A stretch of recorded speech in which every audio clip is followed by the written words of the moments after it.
Green jobs offer opportunities for all kinds of people in all countries, that there's a lot that can happen in developing countries and there's a lot that can happen for the poorest of the poor.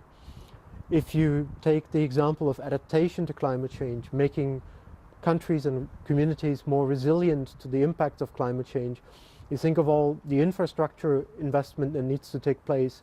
There are good examples how this can be done with labor-based methods involving the communities themselves, generating jobs and incomes in the process of making these communities more resilient.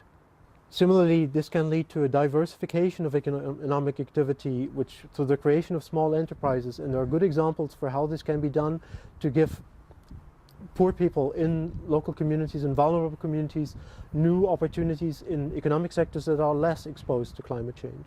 And perhaps the still more potential is there with creating new green jobs with a transition to a green economy. This is true for the promotion of renewable energy, where you can create jobs directly with decentralized access to power in areas that had no modern form of energy available to them at all.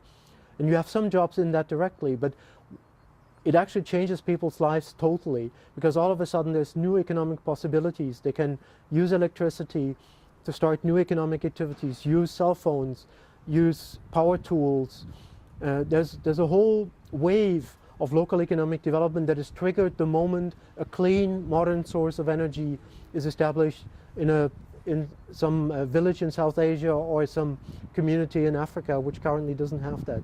Similarly, we have large urban populations with increasing crowding of slum areas, and there are ways of improving the quality of life in those areas, of upgrading housing in those slum areas, again with the communities themselves, without enlarging their environmental footprint and creating good green jobs in the process.